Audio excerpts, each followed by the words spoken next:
One can think, stepping back from the speech a little bit, about the context in which President Obama was framing his discussion of international economic policy.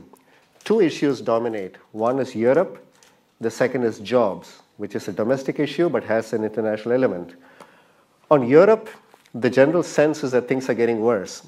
I'm an optimist. I think things are going to get better before they get really bad. And the timing is not going to work well for President Obama, because I suspect that we will see some significant progress, or apparent progress, in the context of Europe in the next couple of months that will pull them back from the cliff. But the Eurozone project, as it's presently structured, is not sustainable, and I think these tensions will come home to bear in the latter half of the year. Not good timing for President Obama, but there's not a great deal he can do about it. We have Secretary Geithner, other minions of the government there, trying to persuade the Europeans to do the right thing. I don't think the US is going to be able to accomplish very much on that score. The second issue is jobs.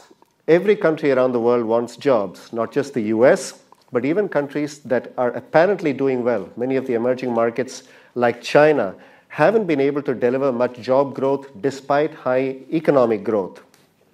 And everybody is looking to the export sector to generate jobs.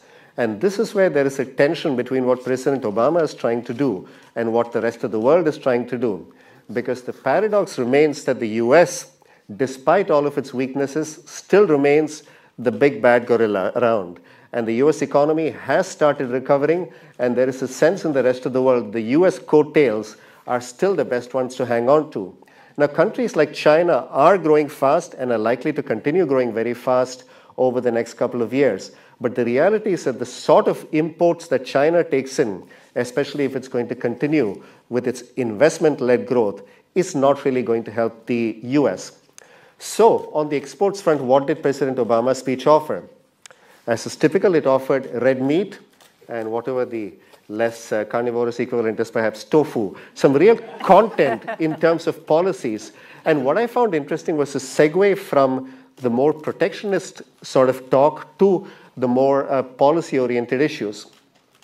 On what might be interpreted as protectionist sentiment, I think the administration has already laid down a very clear line in the sand that it is not going to sit back and tolerate what it sees as unfair competition from other countries, with China, of course, being the primary competitor.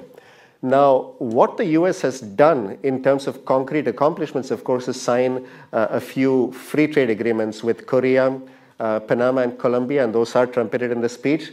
Now, the reality is that the amount of exports to Panama and Colombia are not that great. Korea right now accounts for less than 5% of US exports. So even the vision of millions of Koreans buying American cars, I think, is not going to come to fruition anytime very soon. Now, it's true that exports have gone up a lot in the last couple of years, but it's off a level that it shrunk quite significantly during the time of the global financial crisis. So right now, exports are up only about $200 billion relative to where they were in the year before the crisis, 2007. The interesting thing is, of the countries, of the big trading partners that the US has, there is one country to which exports from the US have actually doubled over the last 5 years. That country happens to be China. The paradox, of course, is that at the same time, the US bilateral trade deficit with China has been rising over time.